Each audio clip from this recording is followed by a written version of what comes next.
So, Shanna, imagine someone who bought their first car just a few years ago.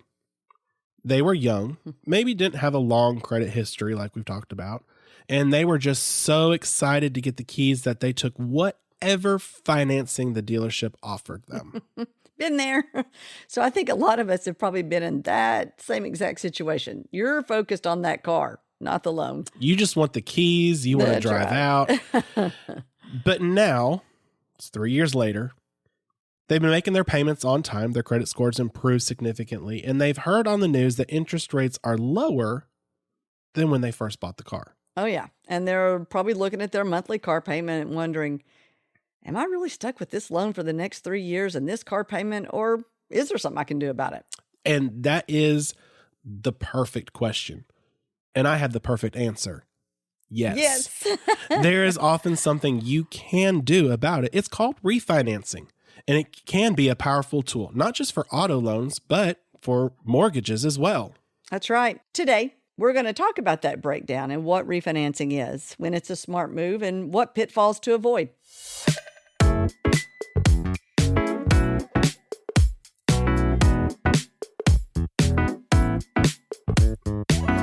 Welcome back to Making Sense of Your Sense. I'm Daniel Hill. Hi, friends, and I'm Shanna Browning. And today, we're going to talk about a financial do-over for your biggest loans. We're talking about refinancing. We'll explain what it means, explore the most common reasons to do it, and give you a checklist to help you decide if refinancing your mortgage or your auto loan is the right move for you. Okay, Daniel, let's start easy. Let's start simple with the simple definition. For someone who's never heard the term refinancing, tell me what it is. Well, Shanna, refinancing is simply the process of replacing an existing loan with a new one. You're taking out a brand new loan to pay off and close out your old loan. The new loan will have different terms, and the goal is for those new terms to be better for you than the old ones were. I got you. So you're not just changing a due date on your current loan. You're literally paying off the old debt with the new debt. That's a perfect way to put it. You're starting fresh with a new lender, or sometimes even with the same lender, but under a completely new loan agreement. But why would someone want to do that? Like, what's the main benefits people are looking for when they refinance? There really are three primary goals. The common one is to secure a lower interest rate. This is the big one. Yep. If interest rates in the market have dropped since you got your original loan, or if your own credit score has improved significantly, you may be able to qualify for a much lower rate. Well, let's talk about what low interest rate means when you pay less money to the bank over the life of the loan. Exactly.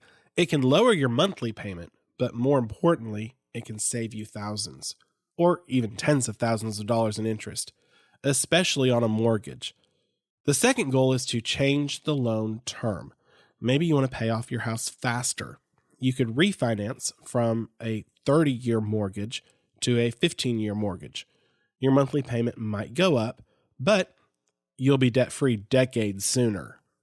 Or, if you think about it, you could go the other way, right? If your budget is tight, you could refinance for a longer term to lower your monthly payment.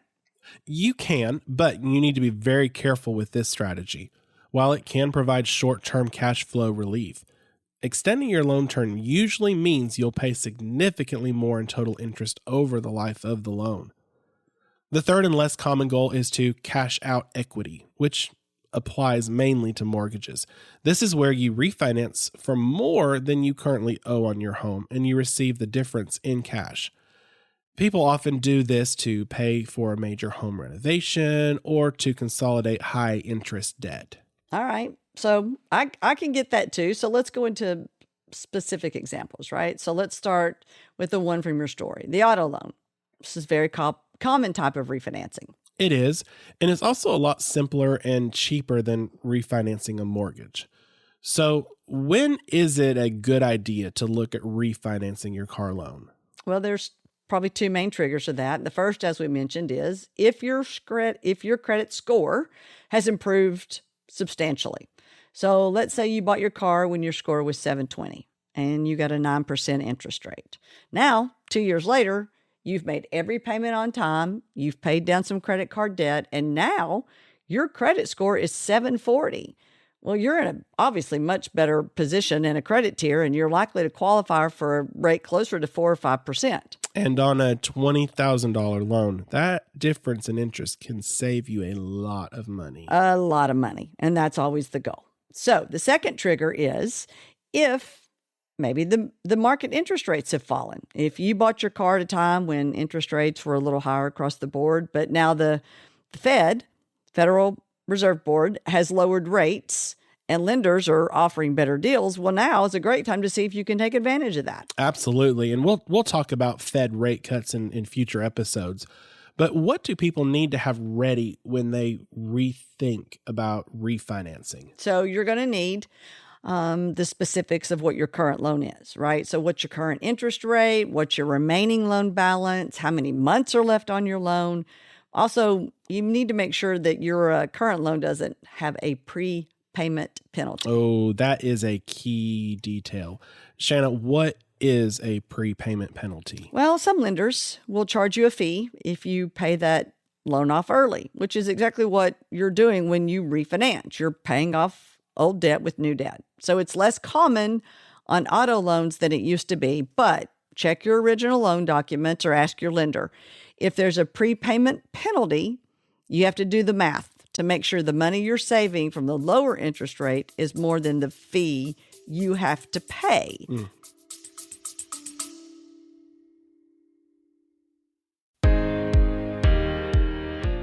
Hey everyone, it's Daniel Hill from First Century Bank. If you've enjoyed listening to Making Sense of Your Sense, and you found our tips helpful for your financial journey, I want to ask you a quick favor. Please take a moment right now to hit that subscribe or follow button on your favorite podcast app. It's the best way to make sure you never miss an episode, and it helps other people in our community find the show. We also really want to hear from you. Do you have a question we haven't answered yet, or just want to let us know what you think of the podcast? If you're listening on Spotify, you can leave us a comment directly on the episode page, or you can always send us an email at podcast@fcbtn.com. We're building this show for you, and your feedback helps us make it even better. Thanks so much for listening and for being part of this journey with us.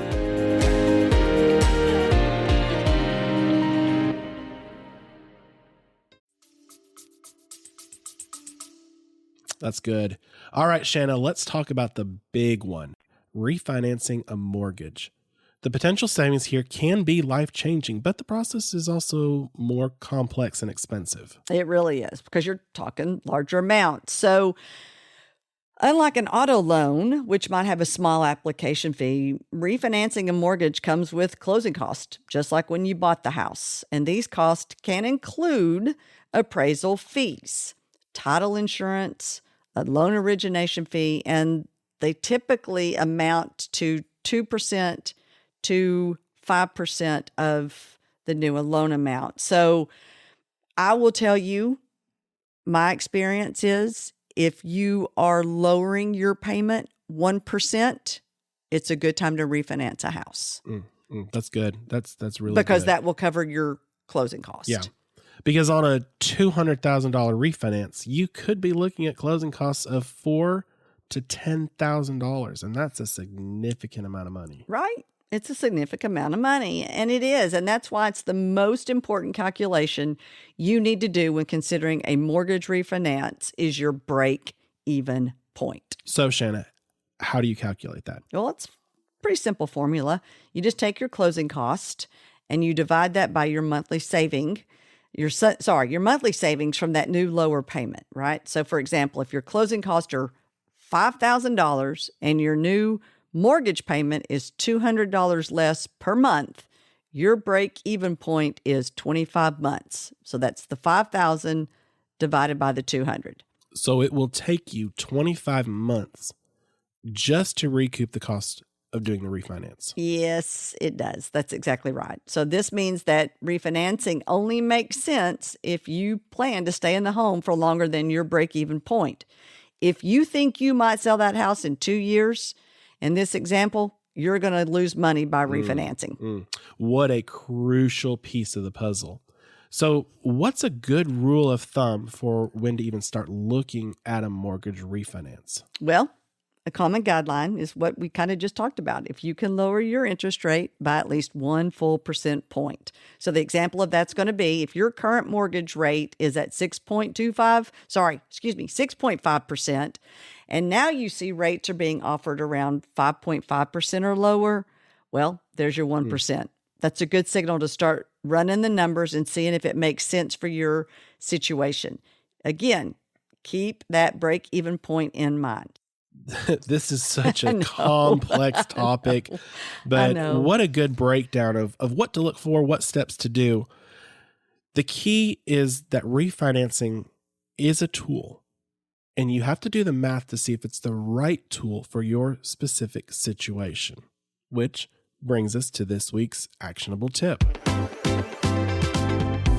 Now listen, y'all know we love our action tips for you guys. They take a few minutes, but it's important for you. So your action item for this week is for you to become the expert on your biggest loan. Find your paperwork for either your mortgage or your auto loan. Once you've found that, your mission is to find and write down 3 key pieces of information. What is your current interest rate? What is your current remaining balance? And how many months are left on your loan? I mean, let's be honest. Just finding this information and having it handy is a huge step. It gives you the data you need to compare to potentially refinance any kind of offer. And while you're looking at your documents, you got to check for one more thing. See if it has any mention of a prepayment penalty. That prepayment penalty. Yep. Now, you don't have to apply for anything this week. Just gather your own data.